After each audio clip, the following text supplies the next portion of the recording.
Well, welcome to another DIY vlog. I'm Robin Hartl.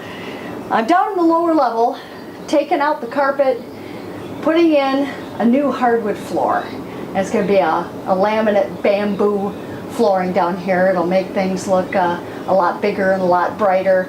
And that's just one of the things, one of the changes, I should say, that I'm making down here in this lower level.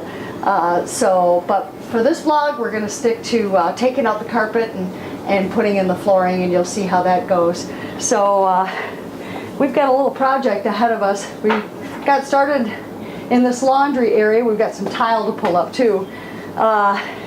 We got some carpet out of here. We've got tack strips to deal with, some padding. We got a little bit of glue issue.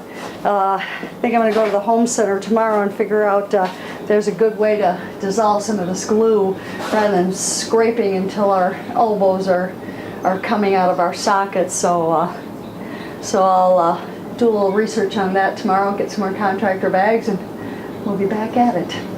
This is what the space looks like now with a combination of white carpeting and beige tile. The carpeting had seen its better days. It was so hard to keep clean and was very blah.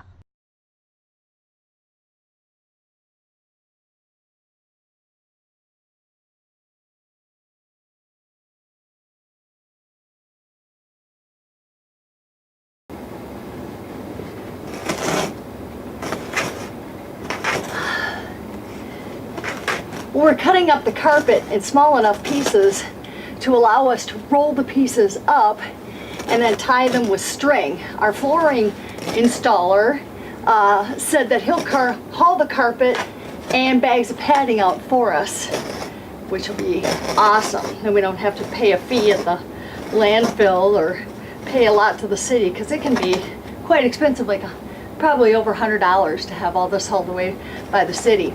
Now, pulling up the carpet is actually pretty easy.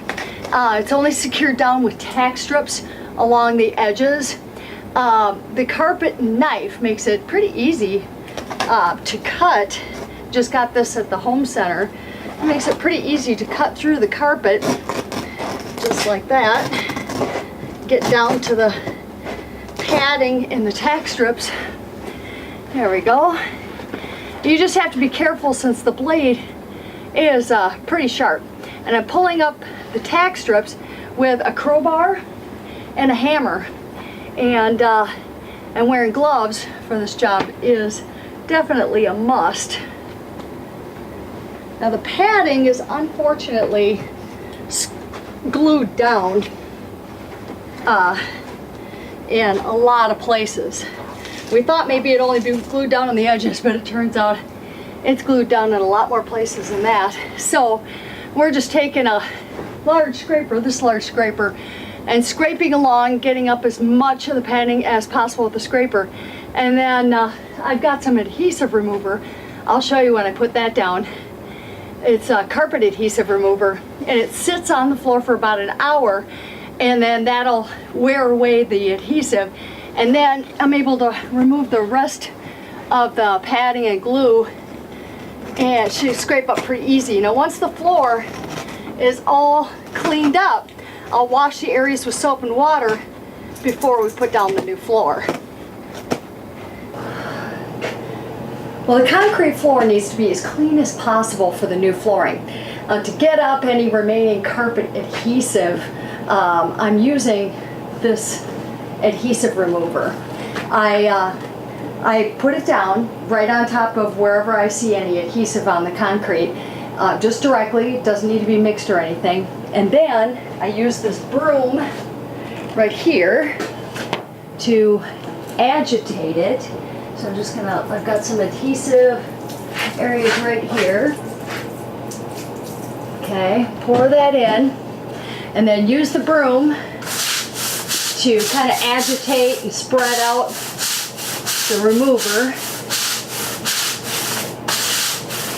And then I'll let this sit for between 45 and 90 minutes. I'll probably, the first time, let it sit a good 90 minutes just to make sure that it's working properly.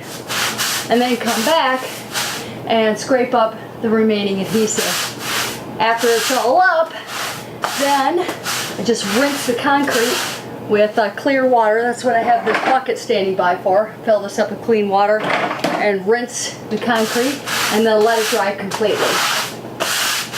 If you have pets that have had accidents, it may have soaked through to the porous concrete below, and without proper cleaning, those odors will remain after the new flooring is down. To eliminate those odors, have a shop vac handy and then apply a good cleaning product like Simple Green to the area. Work it in with a stiff broom for about 3 to 5 minutes. Then remove the cleaner and rinse with fresh water. This will open the pores of the concrete. Allow it to dry overnight and vacuum up any residue the next day. Use a garden sprayer and mix 4 ounces of an odor remover such as Nature's Miracle with 12 ounces of carpet cleaner. Add enough water to the mixture to make 1 gallon. Spray enough mixture on the area to cause the mixture to be standing for 10 minutes. If it starts to dry out, add more mixture. Then allow to dry naturally. Now that the floor is clean and dry, it's time to install the new laminate flooring.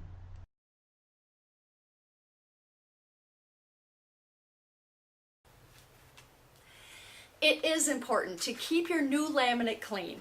Dust, dirt, and sand particles may scratch the surface over time in high traffic areas. It's also important to keep your laminate relatively dry, since standing water or moisture can cause the planks to swell or warp, though some brands are equipped with water-resistant coatings. Water spills aren't a problem if they're wiped up quickly and not allowed to sit for a prolonged period of time.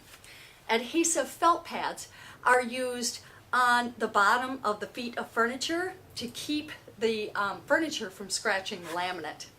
I hope you enjoyed this laminate flooring vlog and you join me for my next DIY vlog. I'm Robin Hartl. Thanks for watching.